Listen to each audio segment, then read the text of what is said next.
Hello and welcome to the Intern Corner, where all of my trade requests have been continuously denied.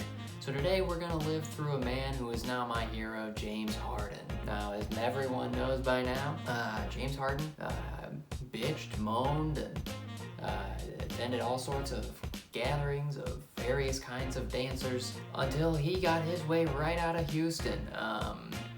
He is now a member of the Brooklyn Nets. Still gonna get to wear his number 13. Probably gonna take a little while for him to adjust to playing with Kevin Durant and finding which clubs have the best wing deals.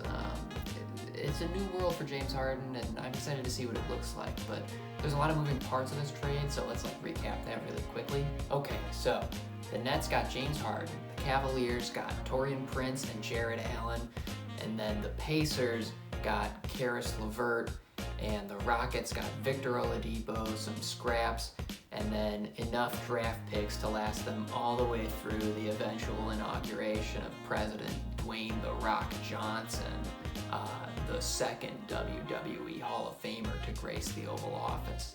This trade is fucking crazy.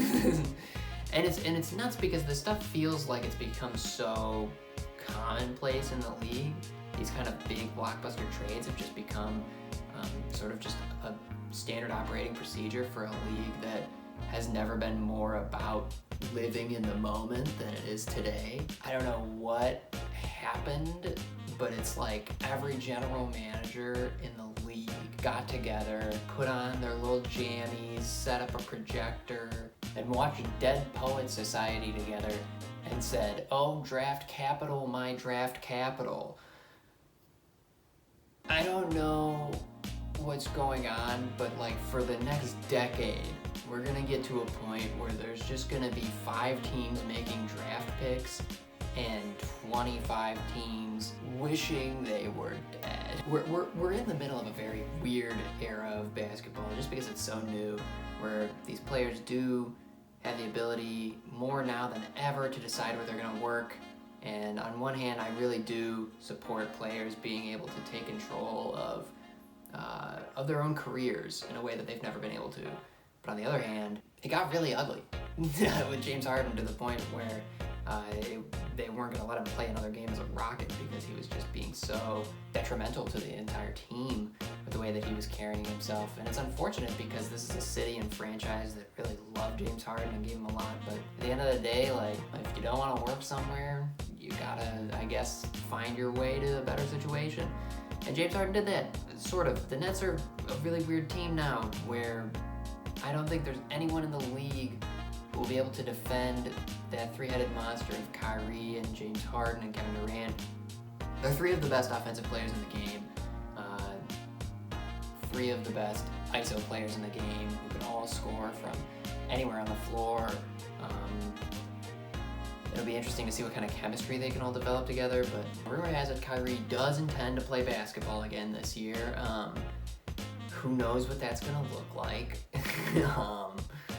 He has been, as ever, more enigmatic than he's ever been his entire life. He's just an enigma wrapped in a conundrum, wrapped in a mystery, flattened into the earth. This team will not play defense. Their best defensive player now, I guess their top 2, it's Kevin Durant and then Bruce Brown.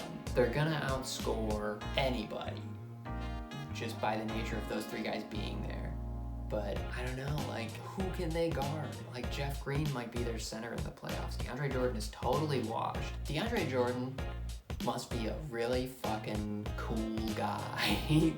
I can't think of another guy in the league except maybe Udonis Haslem, who's been able to have a more prosperous post-prime career just based off of being a really good hang. So good for him for that. He somehow managed to get the starting center spot again. I think this is something that Nets will definitely be looking to address in the buyout market. I think they have a mid-level player exception. I think they have room for another minimum contract. And then because of the Dinwiddie injury, I think they can do, and they'll probably get another disabled player exception. So they can add guys, but it's like, who will be there? I don't know. So yeah, I don't know. This is probably the craziest trade that we've seen in a very long time. It really alters the shape of the league, and we'll definitely be talking about it more in depth on the pod. Make sure you tune in for that. We'll have a new episode coming out on Monday, so watch out for that for some hotter Harden takes coming your way. But yeah, this has been perhaps the most flabbergasted intern corner that I've come up with. I'm just floored, but you know, it felt silly to talk about anything else really. It's the biggest thing happening in the league. It's crazy, and there's probably going to be a few ripple effects because of it. I think we're going to see more shit happening everywhere. So I'm excited for that. Yeah, so thank you for watching. It's been a fun little intern corner trying to wrap my head around this bonkers trade. And yeah, make sure you hit us up with a little like, a little subscribe, maybe share this with your friends, maybe send it to your enemies. I think that we probably do pretty well in the demo of enemies. So yeah, do us a solid. Send us out there. Spread the news. We're great. We love you. Subscribe to the pod. See ya.